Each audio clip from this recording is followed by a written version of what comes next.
आज की प्रेस से वक्फ बोर्ड के जो विधायक पास किया है कल, उसके रिगार्डिंग है।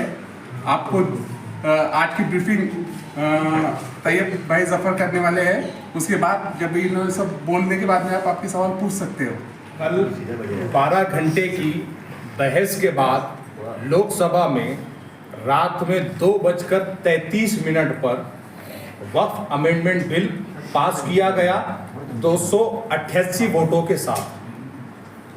इस सिलसिले में गुज़िश्ता कई दिनों से देश भर की धार्मिक तंजीमें, देश भर के मुसलमान इस बारे में फिक्रमंद थे और अलग अलग जगहों पर अलग अलग वक्तों में धरने आंदोलन किए गए। जेपीसी के अंदर देश भर से 97,000 से ऊपर जो है तो ऑब्जेक्शंस भेजे गए, लेकिन एक भी ऑब्जेक्शन को कबूल नहीं किया गया।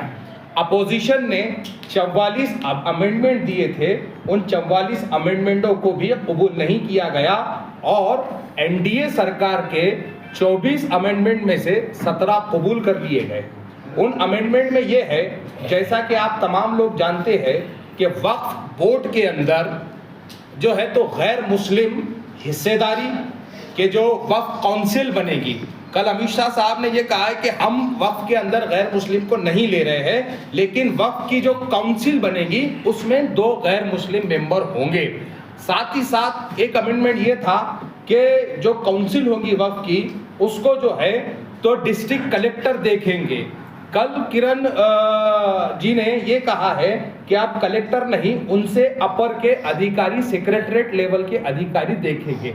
ये सारी बातें न्यूज़ के माध्यम से आप तमाम को पता है। यहाँ पर मुद्दा ये है कि वक्फ मुसलमानों की जायदादें हैं और वक्फ बिल के नाम पर आप मुसलमानों पर ज़मीन को तंग कर रहे हैं। नंबर 2, आपने 9.7 लाख एकड़ जो है देश भर में जो जमीनें वक्फ की है, उसको या तो आप उनके हवाले करना चाहते हैं जिनका इसके ऊपर एक्रोच है, या तो सरकार अपने हाथ में लेना चाहती है। हम सबसे पहले इसके खिलाफ है।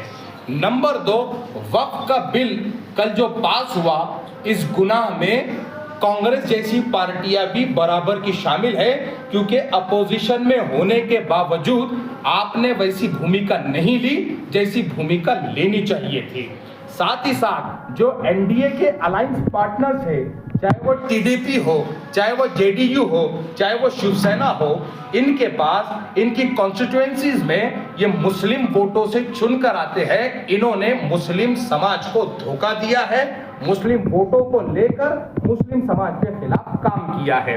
और साथ ही साथ देश भर में बीजेपी ने ये प्रोपेगेंडा चलाया है कि ये विधायक, ये बिल महिलाओं के हक में है, तो ये बिल्कुल झूठ है, ये प्रोपेगेंडा है। ये महिलाओं के नाम पर जो है तो वक्फ बोर्ड की इतनी लाखों एकड़ जमीन पर कब्जा जात चाहते हैं। हम पूरी तरह से इसके खिलाफ में हैं, हम पूरी तरह से इसके विरोध में हैं। आखिरी बात मैं ये कहना चाहूंगा कि जब भी माइनॉरिटीज के धार्मिक स्ट्रक्चर्स की बात आती है, तो आपको ऐसा क्यों लगता है कि उन माइनॉरिटीज के धार्मिक स्ट्रक्चर में गैर मुस्लिम होना चाहिए?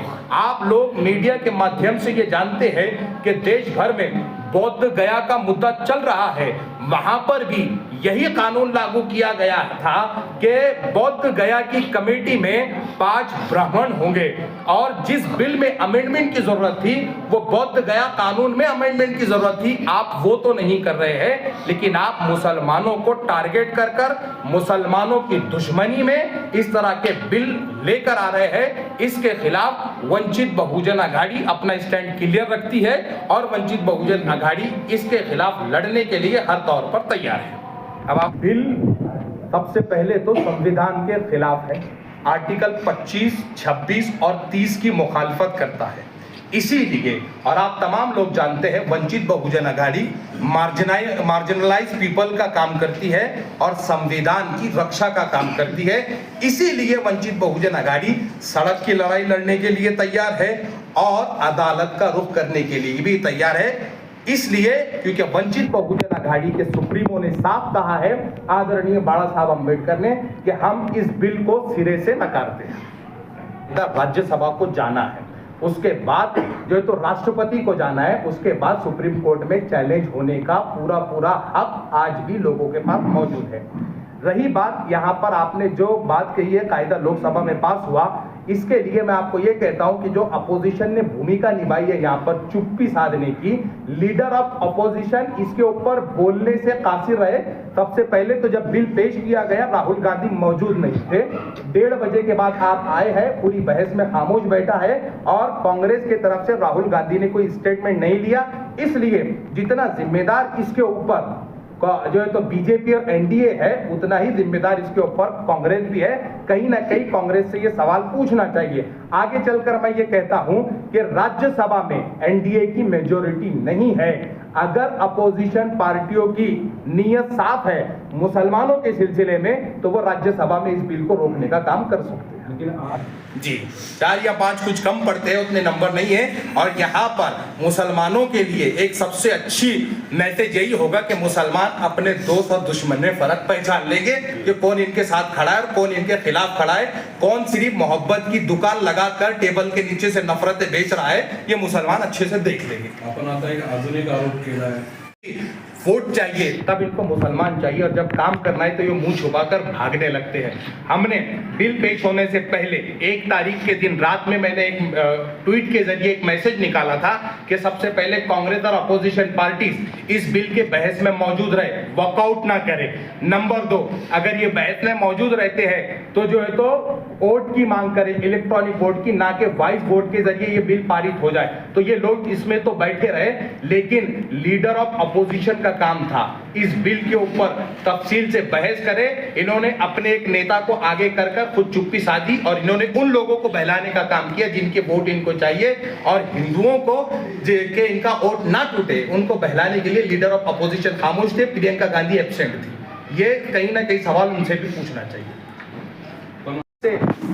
प्ले कार्ड देकर इन्होंने रोड पर उतारा ताकि वो लोग इस बिल के समर्थन में नाचे, वो मुसलमानों के हित में नहीं है। और अगर आप सवाल को मैं ये देखूंगा ठीक है कुछ है भी, तो 99.99% मुसलमान इस बिल के खिलाफ है, इसीलिए ये बिल को खारिज होना चाहिए। पक्ष रस्त्यावर कधी उतरणार, काही आंदोलनाचा कार्यक्रम देणार आहे? पक्ष का सबसे पहला काम ये है कि ये बिल राज्यसभा में जाने वाला है, इसीलिए राज्यसभा में जो अपोजिशन पार्टीज के लोग हैं हम उनसे बात करेंगे, साथ ही साथ हम मुसलमानों में अवेयरनेस पैदा करने के लिए काम करेंगे ताकि मुसलमानों को समझ आए बिल की दिक्कत क्या है और इसके खिलाफ क्यों खड़े रहना जरूरी है। पक्ष सड़क पर उतरेगा, इसमें कोई शक नहीं, और देश भर में उतरेगा, सिर्फ महाराष्ट्र में नहीं।